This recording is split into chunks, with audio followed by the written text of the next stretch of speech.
ફતેપુરા મુખ્ય માર્ગ પર ડમ્પિંગ યાર્ડથી લોકો પરેશાન, તંત્ર સામે રોષ। ફતેપુરા શહેરના મુખ્ય માર્ગ પર આવેલા ડમ્પિંગ યાર્ડમાં કચરાના ઢગલાથી અસહ્ય દુર્ગંધ, ગંદકી અને મચ્છરોના ઉપદ્રવના કારણે સ્થાનિક નાગરિકો, મુસલમાન સમાજ, વિદ્યાર્થીઓ અને રાહદારીઓ ભારે હાલાકીનો સામનો કરી રહ્યા છે। આ માર્ગ પર મુસલમાન સમાજનું કબ્રસ્તાન, સાયન્સ સ્કૂલ, તાલુકા સેવા સદન, નામદાર કોર્ટ અને MGVCL કચેરી આવેલ હોવાથી દરરોજ મોટી સંખ્યામાં લોકોની અવરજવર રહે છે। સ્થાનિકોએ અગાઉ મામલતદારને આવેદનપત્ર આપી રજૂઆત કરી હોવા છતાં હજુ સુધી કોઈ કાર્યવાહી ન થતાં લોકોમાં રોષ ફેલાયો છે।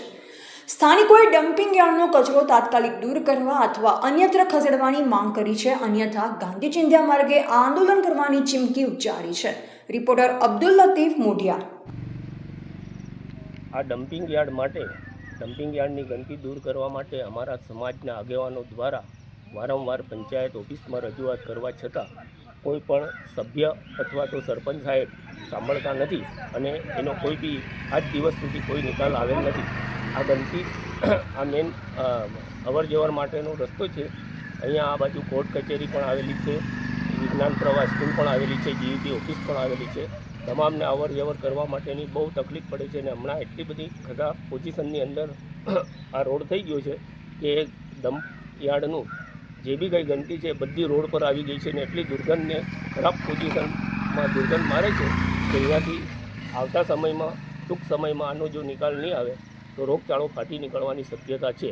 ને અહીંયા સ્કૂલે જતા આવતા છોકરાઓને અથવા તો એમના જે બી વાલી મૂકવા લેવા જવા લઈ આવે છે, જે બી અધિકારીઓ આવે છે, કોર્ટ કચેરીમાં વકીલ સાહેબો આવતા જતા હોય છે, બધાઓને અવર જવરમાં બહુ તકલીફ પડે છે।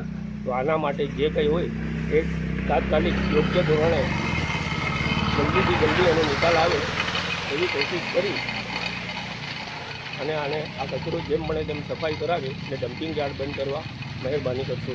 આપનું નામ? ઇકબાલભાઈ સિસોદી। કયું ગામ છે? ફતેપુરા કરોડિયા।